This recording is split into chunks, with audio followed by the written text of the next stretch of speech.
Thanks, James. And definitely looking forward to completing the Grand Slam this year in Berlin at the end of the year. And in the meantime, super happy to join online, sadly, but hopefully soon we'll be back at live events. And in the meantime, well, I'll be just super excited to speak about how you can create a cost estimate model to help improve with Apple Search Ads, since it's been such a hot topic in 2021. So to get started, I have the usual company mentioned, so please bear with me.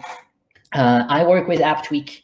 We are an ASO tool working with a very large number of apps and games to provide them with actionable insights and help them grow. So how we do that is through 4 main services: ASO Intelligence, Search Ads, App Intelligence, and Market Intelligence. And overall, the way we work is really to help our clients by building the most accurate, transparent, and easy-to-use tool for them to just go in there and help and make their app grow. We're now implanted in 4 different regions of the world, with offices in San Francisco, Brussels, Bengaluru, and Tokyo.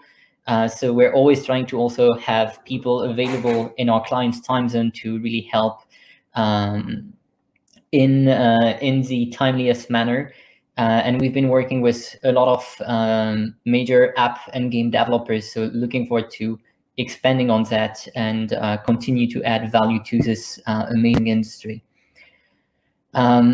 Just in terms of what we've been doing recently, in the last 12 months, we've released over 50 features. We've passed the 3 million keyword tracked milestone and are probably going to reach 5 million quite quickly, I expect. My team has also been working in delivering audits and recommendations to our enterprise clients, and overall, we're now at 16 different nationalities and native speakers represented at AppTweak. So definitely also expanding on our abilities to help our clients with localization projects. As for me, I'm the head of ASO at AppTweak, so I lead our team of consultants in supporting our app and game clients in various regions of the world. Been doing ASO for a little over 4 years now, and a shameless plug here, but I am actually hiring for multiple positions in both the US and Europe. So if you're looking for something, do check out our careers page. If you know someone who's looking, please send them there as well, just because sharing is caring. And with that, we can jump into today's agenda. So I'll bring a quick recap about what's going on with Apple Search Ads in 2021, the big dilemma and problems that are still inherent to that specific ad network. And then I'll go into what can be steps to build a model to measure the cost of your brand defense campaigns in Apple Search Ads. After which, I'll also try to explain how you can use the same type of model beyond just brand defense campaigns. And finally, also a quick reminder on how to use that model properly. As with any model, it's not perfect, but it's definitely helped to support your decision making. So let's get started and let's talk about Apple Search Ads. Apple Search Ads in 2021 specifically has had a lot of news. The search tab campaigns were officially rolled out. There are definitely rumors about third-party apps inventory being underway as well. But for today, I'm actually going to focus on what most of you already know, I assume, which is what we call the 0 rank position in store search results. Which is basically the #1 spot before the first organic rank that is available in search results. Why is that? It's just because so far what we've seen is that this remains the most valuable real estate you can find in Apple Search Ads.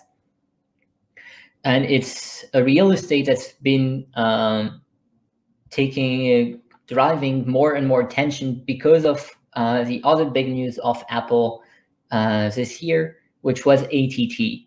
And the fact that Apple ads don't require user opt-in with ATT, but have a specific exemption, which means that a lot of advertisers have been looking into ASA just because it's a way to measure, to track users and measure the ROI of your campaigns in something that is more familiar than having to do it through other networks. The big problem when you do Apple search ads, though, is that one of the first things you're being told is you should probably bid on your own brand keyword because otherwise other people are going to do it. And there are some benefits to bidding on your own brand keyword. Basically, you now appear both in the number 0 and number 1 spot, which means that on the first screen of the search results, there's only your app appearing, and any competitor who's doing a good job at ranking organically on your brand keywords is just being pushed down. You also get to show a different screenshot, either 1 more landscape screenshots or 3 more portrait screenshots because of Apple ads. But at the end of the day, it still feels like you're paying for your own installs because you anticipate that people searching for your brand name are actually going to willing to download your app. So it's always a dilemma on whether you should do it because you're going to be under attack, or you don't want to do it because you're paying for something you think you should be getting for free. And that's where I'm going to bring my personal definition of cannibalization, which is paying for something you've already secured. And by this definition, we could consider that both impressions and app units can be cannibalized, but cannibalization is not as simple as just saying it's paying for your own keywords.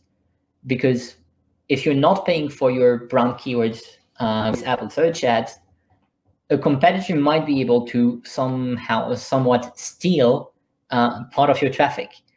And that means that there are those installs that you need to defend, and there are those installs that would have gone to your app anyway, and those are the ones that are actually being cannibalized. Another thing that's worth mentioning is that by this definition, cannibalization is not exclusive to brand keywords. If you're actually ranking number 1 for a generic keyword, then you may in fact be tempted to cannibalize that traffic as well by having ad groups that are targeting that keyword as well. So when we start thinking about how could I measure the cost of cannibalization, the first question we have is, can we differentiate those protected installs from the cannibalized installs and measure the exact cost of each of them?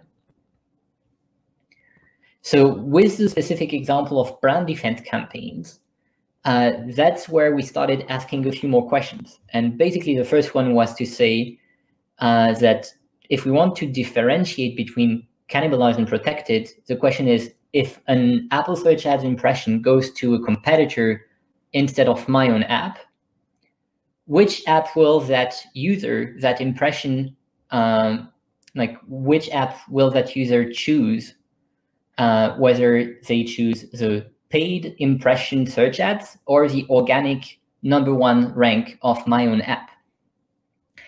And the bottom line is, we're talking here about comparative conversion rates. And the question becomes, how much better or worse am I at converting traffic, converting impressions into downloads for my brand keyword versus my competitors?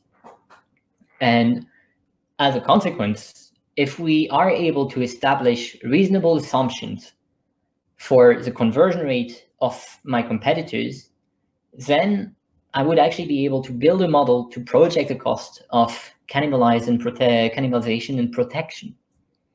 And so that's exactly where we started. And and with my colleagues at AppWeek, we started thinking about what are the different drivers for the difference in conversion. And the first one is going to be the brand power and customer loyalty of my app or your app. Simply put, customers who identify with a certain brand are less likely to make an opportunistic decision and go to someone else. So let's imagine, for instance, that you're looking at Adidas or Nike. These are two very strong brands, and usually people have a strong feeling with one of them or the other. They both sell sneakers, so opportunistic people will go to whichever seems the cheapest or the first one they see, etc. But brand power is helping you have people who will return time and time again to either Adidas or Nike. The second challenge you have is competitors' notoriety and the perceived similarity of the products.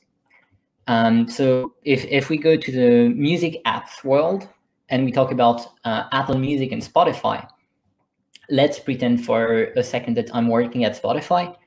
Well, Apple Music is well known, so even if I have a good brand power, there might still be people tempted to go to Apple Music because they've heard about it and they might have a certain trust for that brand. But if instead we tell them about, a small app, let's call it Awesome Music Streaming App. No one has ever heard of it. There's not a lot of people who will know what it is. Then it's going to be easier for me to say, yeah, people won't go to that person, they will stick with my own app. The perceived similarity part is that even when you may have different products, the question is, how do people see that? If they feel like the product is the same, they might take a different route, and you might still be wanting to defend your app. But if products look very different, then you probably, if they're looking for your product, they're not going to be tempted by something that looks very different. The final reason you can have for a difference in conversion or a closer gap sometimes is going to be the true search intent of your users. And so here's the best way to explain that is through two examples. The first one is if I'm looking for Spotify, if I'm entering Spotify in the search tab of the App Store, probably you would expect that I'm looking to download Spotify. But if instead I'm looking for Spotify free or Spotify for free, then actually my intent might be to look for a cheaper product than Spotify. And that does mean that just because I don't know the name of the exact product I'm looking for, I'm using a very famous brand as a proxy and adding the keyword free. Sometimes I might not even have to add a keyword like free, because I'm just going to be looking for a brand name which is also a genre-defining product. And here, the example I like to give is Scrabble, because Scrabble was already a very popular keyword in the App Store before the official Scrabble app was ever released. And that's just because when you're thinking about word games, Scrabble is a reference that a lot of people have. And so that's where you might have to consider that if your brand power is extremely strong, sometimes the search intent is not necessarily for your own product, but for a product that is similar enough. And so those are going to be three big reasons for having competitors that have a conversion rate close to yours or far from yours. Now, to go to the model itself and start thinking more in terms of how can I build it. The first tip I have is to use your own Apple Search Ads campaigns and the conversion rates that you can find in your Apple Search Ads console to create anchor for whatever hypothesis you're going to formulate. The first anchor would be if a competitor is bidding for your brand name and you're bidding on their brand name, well, you could consider that your conversion for them might be somewhat close, whether better or worse, than their conversion for you.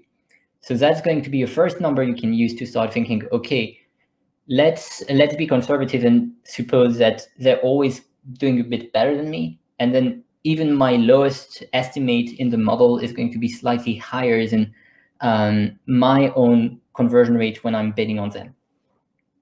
The second anchor, and probably the most logical to have, is if you've been already running brand defense campaigns, you have a conversion rate for your campaign, for your own brand keyword. That conversion rate is not going to be 100%, but you are still going to be able to logically say that hopefully no one is better at converting for your app than your own app. And that means that you have a cap for your model to say no estimate, no hypothesis should be higher than that.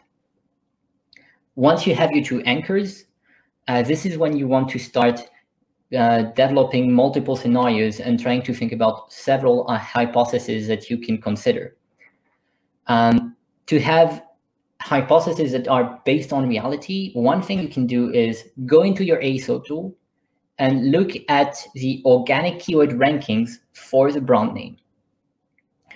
Organic keyword rankings tend to be influenced quite much by the different conversion rates of each app.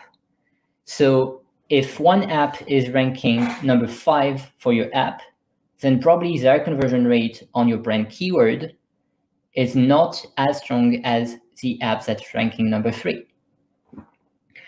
If you want to go one step further, this is when basically what you can do is craft an in-house similarity score to try and fuel the model. And that's what we're doing at AppTweak. We've been using our data science team for this, but you can also look at your own user research to know which apps are considered to be the most similar to yours and build from that. Once you have your hypothesis, this is when we go to a very simple Excel sheet, in fact. And we're just going to enter a few numbers and get the calculations ready. So the first thing you want to look is how many daily impressions are you getting from your brand defense campaign? What's your own CVR? And what are the several scenarios for your competitor's CVR that you've come up with? With just those 3 numbers, you're going to be able to calculate how many installs you've actually protected, which are just the installs your competitors would have, the impressions your competitors would have converted had they been the one grabbing the impression. And the difference between the installs you got and the installs you defended are going to be the cannibalized downloads. And from that, if we also look at the cost per install that is reported to you by Apple, and also look at only the ad spend divided by the protected downloads, then you have the cost per defended install, and you can see how much of a difference is there between what Apple is telling you was the cost for one install and how much you're paying for an install you would have lost if you had not paid. The challenge, once we've gone over this, is just to ask also, can we use this in other types of campaigns? So if you want to adjust the model for any type of keyword and you're looking at possibilities for your competitors' brands, then there's not a lot that you have to do. You're probably never going to cannibalize for them because hopefully for your competitors, at least, they should be ranking number 1 organically. But with the model assumptions that we've seen, if you're able to identify for which competitor you convert very well and very close to them, then you know who's your most vulnerable target. Second is if you're targeting generic keywords, some of the things you will have to consider is that the gaps in conversion are going to be much smaller than what you would see on a purely branded keyword. You will also have to consider the weight of brand perception, how users are aware of an app and how much credit they give to that app, because that's going to play a huge role. And finally, remember that conversion rate differences are likely to be stronger for mid and long tail keywords, which tend to be more specific in the search intent, but at the same time, those keyword volumes are going to be lower. Now, one thing I do want to mention, although it's not specific to cannibalization, is Apple Search Ads creative sets, because I've seen a lot of times when it's not necessarily leveraged as much as it could. And you have to consider is that you can actually outperform your organic CVR on certain keywords when you're using creative sets. And so if for your app you have come up with multiple user personae, then you can actually leverage those creative sets to get a better paid search CVRs than what you would get in organic search, and bridge some of the gap with keywords that you are targeting. Now, finally, a few words of caution and advice on how to use this model. This model is imperfect, as any model would be. And specifically here, the model does not account for user behaviors such as purposely ignoring an ad that's being presented, or considering the overall intent to download per keyword or keyword type. Some people are looking for stuff on the App Store without ever thinking about downloading.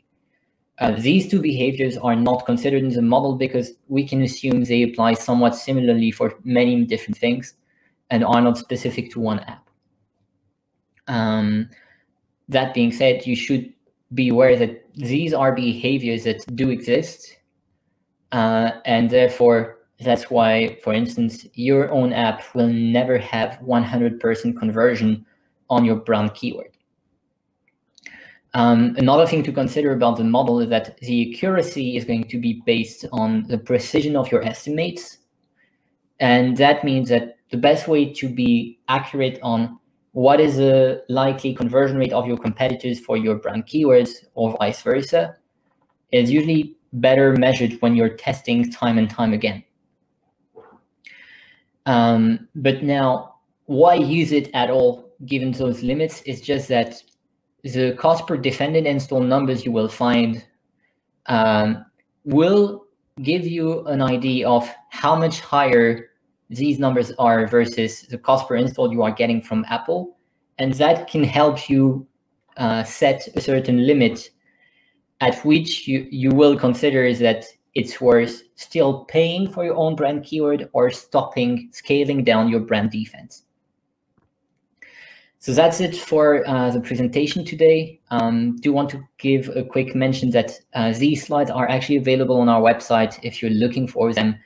And also that we have a coupon code for people attending today if you want to start using AppTweak or upgrade your AppTweak subscription. So thanks everyone for listening, and super excited to now look at the questions.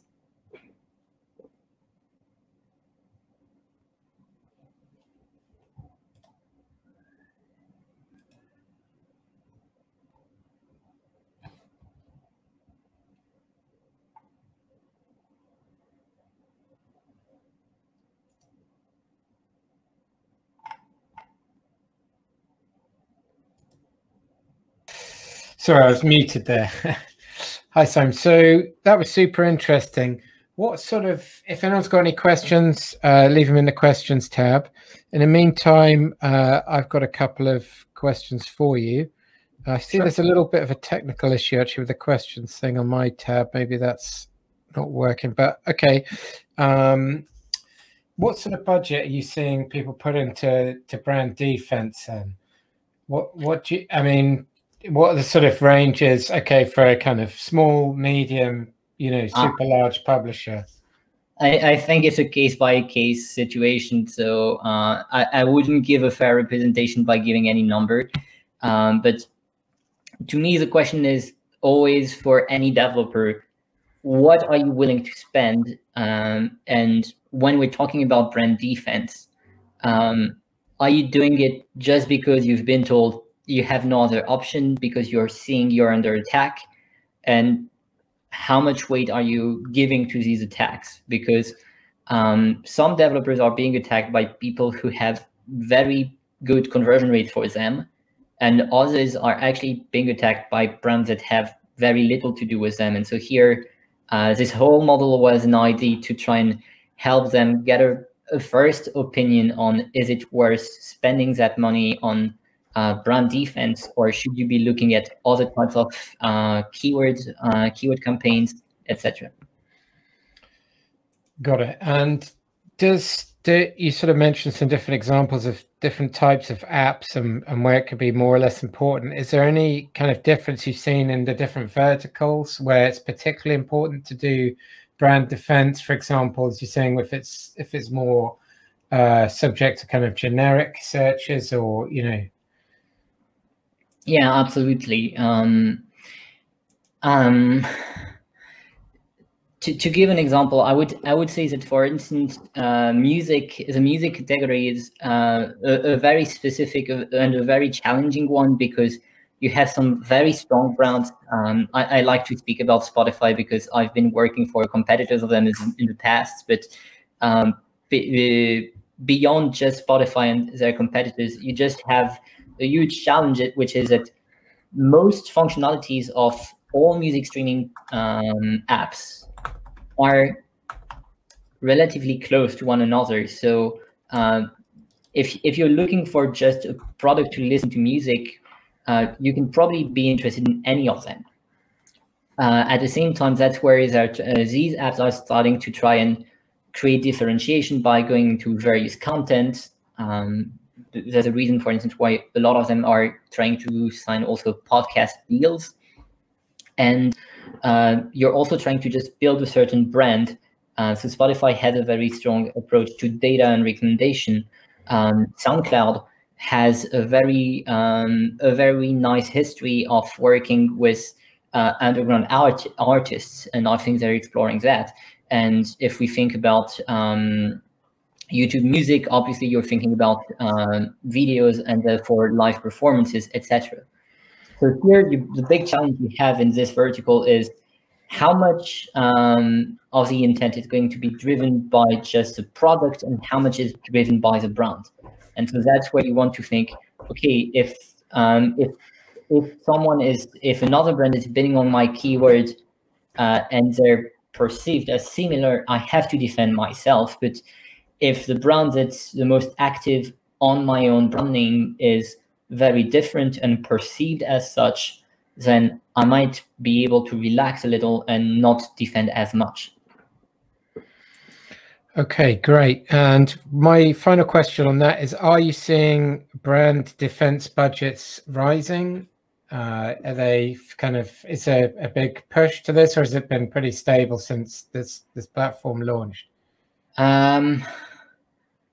I wouldn't say there's been a huge push recently, but there have been a lot of developers talking into putting more money into Apple search ads while they figure out how to deal with the rest of ad networks that are being affected by ATT.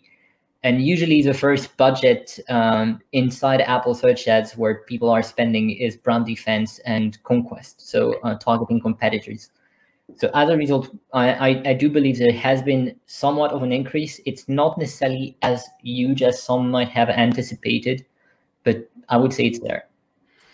Got it. And Eddie is asking, from what you've seen, how big a role can ASA play in your keyword rankings for organic ASO? That's a challenging one. Basically, there used to be a myth a few years ago that whichever keyword you were targeting in ASA, you would rank in the top 10 in ASO. And that doesn't work anymore. We've studied pools of keywords, and we've seen that it's not as automatic. But with that being said, some of the big factors for ranking high organically are going to be your conversion rate and the number of downloads you're getting overall and from a specific keyword. So you can still have an uplift from targeting keywords that are not your best organic keywords. And actually, usually what I advise is to look at what keywords are performing not too bad, but could be better, especially if you can also improve them with creative sets, because they tie to a very specific part of your product. Got it. So on that point, Tyler's asking us, with the creative sets, can you provide a bit more detail about how the targeting would work there? Are you just throwing a random creative? Are you able to actually target some of those segments? How does that work? Yeah, so for the creative sets, you have to remember that Apple overall gives you only 10 screenshots to tell as much as you can about your app, but only the first 3 are guaranteed to be seen. And here I'm talking about portrait screenshots. If we're talking about landscapes, even only one. And so the challenge that you have is that usually the first screenshot, the one that everyone are going to see, should reflect your unique selling proposition, unique selling promise, and some core features. But these tend to be expected and not necessarily very specific, because you want to have something that's quite broad usually. That might change with iOS 15, but at least so far that's what we've seen.